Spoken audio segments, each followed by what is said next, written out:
से तो कहते हैं भगवान ने किसी को गरीब नहीं बनाया है, उन्होंने हर किसी को इतना दिया है कि वो अपना जीवन गुजार सकें, और अगर किसी को जरूरत से कम भी दिया है तो भगवान उसके लिए कुछ न कुछ ऐसी व्यवस्था कर ही देते हैं, उनका जीवन चलता रहता है। हम अक्सर दूसरों की अमीरी देखकर अपनी अमीरी और गरीबी का अंदाजा लगाते हैं। यदि हमारे पास 10 रुपए हों और सामने वाले के पास 100, तो हम अपनी नजरों में गरीब हो जाते हैं और सामने वाला अमीर हो जाता है। हम यह नहीं सोचते कि एक व्यक्ति कितनी मेहनत से रुपए कमाता है। एक 100 काम कर रहा है, उसकी जरूरतें क्या हैं? हम तो बस दूसरे की दौलत देखते हैं और अपनी राय बना लेते हैं। गौतम बुद्ध की आज की प्रेरणादायक कहानी के माध्यम से आप जानेंगे कि भगवान बुद्ध के अनुसार कौन धनवान और धनवान व्यक्ति होता है। साथ ही आप यह भी समझ जाएंगे कि गौतम बुद्ध हर व्यक्ति को अमीर क्यों कहते थे। गौतम बुद्ध की कहानी आपको बहुत प्रभावित करेगी और बुद्ध की इस प्रेरणादायक कहानी से मिली सीख आपके बहुत काम आएगी। इस कहानी को सुनने से पहले वीडियो को लाइक और चैनल को सब्सक्राइब जरूर करें। कमेंट में नमो बुद्धा जरूर लिखें। एक बार की बात है, ऐसा हुआ, एक राज्य के राजा ने गौतम बुद्ध को कुछ दिनों के लिए अपने राज्य में आने का निमंत्रण दिया। बुद्ध ने उस राजा का निमंत्रण स्वीकार कर लिया और अपने कुछ शिष्यों के साथ उस राज्य में चले गए। राजा ने बुद्ध से मुलाकात की और उनसे कुछ दिन वहां रहकर अपने राज्य के लोगों की समस्याओं का समाधान करने और उन्हें धार्मिक मार्ग पर चलने की शिक्षा देने का अनुरोध किया। बुद्ध ने राजा की बात मान ली और इस राज्य में 3 दिनों के लिए एक धार्मिक परिषद आयोजित करने का निर्णय लिया। गौतम बुद्ध के आगमन की खबर पूरे राज्य में फैल गई और धार्मिक सभा के पहले ही दिन बहुत से लोग आए।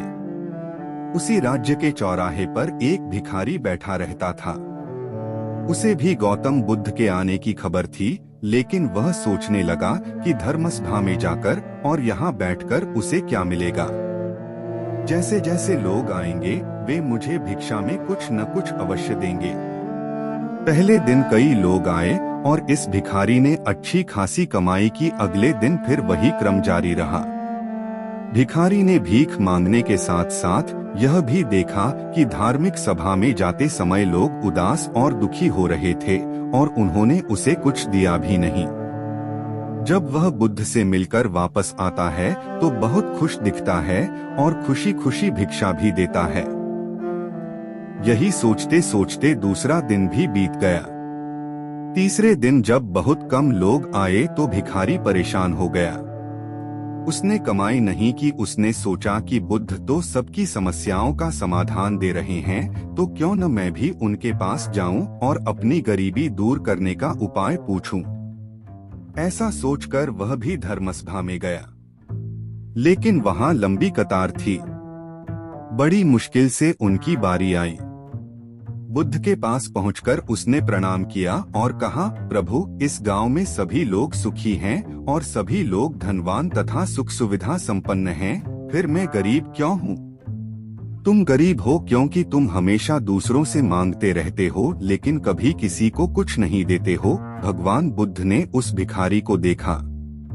आपको लगता है कि लोग तुम्हें भीख में बहुत सारा धन देंगे, लेकिन आप किसी को बदले में कुछ भी नहीं देना चाहेंगे। यह सुनकर भिखारी बड़े आश्चर्य से बोला, हे प्रभु, क्या मैं लोगों को कुछ दूंगा? मैं भीख मांगकर ही गुजारा करता हूँ। मेरे पास देने को आखिर है क्या? बुद्ध कुछ देर के लिए चुप हो गए और कुछ देर रुककर बोले, तुम बहुत मूर्ख हो। भगवान ने तुम्हें और हम सभी को किसी को देने या दूसरों के साथ बांटने के लिए बहुत कुछ दिया है। आपने एक मुस्कान दी है जिसे आप दूसरों के साथ साझा कर सकते हैं और उन्हें आशा और उम्मीद दे सकते हैं। तुम्हें आवाज दी गई है जिससे तुम मीठे बोल बोलकर लोगों की प्रशंसा कर सकते हो। तुम्हें 2 हाथ दिए गए हैं जिससे तुम दूसरों की मदद कर सकते हो। तुम्हें एक स्वस्थ शरीर दिया है जिससे तुम भीख मांगने के बजाय कड़ी मेहनत कर सकते हो। जिस व्यक्ति को भगवान ने बिना किसी कमी के ये चीजें दी हैं, वह कभी गरीब नहीं हो सकता। आप सिर्फ अपनी सोच के कारण गरीब हैं। जैसे ही आप इस सोच से बाहर निकलेंगे, आप खुद को दूसरों की तरह अमीर समझने लगेंगे और आपकी जिंदगी भी बेहतर हो जाएगी। दूसरों की खुशी देखकर अपनी तुलना दूसरों से न करें। भगवान ने सभी को अमीर बनाया है, बस जरूरत है तो अपनी सोच सुधारने की। भगवान बुद्ध की बातें सुनकर मनुष्य को अपने जीवन का मूल्य समझ में आया और वह उनके द्वारा दी गई शिक्षाओं के अनुसार अपना जीवन जीने लगा।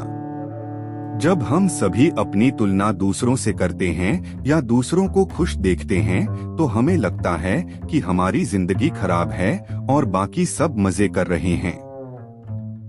हम अपने जीवन में कभी भी अच्छी चीजों पर ध्यान केंद्रित नहीं करते हैं। हम कभी यह नहीं सोचते कि भगवान ने हमें स्वस्थ शरीर दिया है, जो सबसे कीमती चीज है। आप कितने भी अमीर क्यों न हो, अगर आपका शरीर उपयोगी नहीं है तो वह पैसा भी किसी काम का नहीं है। और वहीं अगर आप गरीब हैं लेकिन आपका शरीर बिल्कुल स्वस्थ है, तो आप अपने आप में एक अमीर व्यक्ति हैं। कोरोना काल में हम सभी ने देखा है कि पैसे से ज्यादा जरूरी स्वस्थ शरीर। आपको यह कहानी पसंद आई है तो वीडियो को लाइक और चैनल को सब्सक्राइब जरूर करें। कमेंट में नमो बुद्धा जरूरी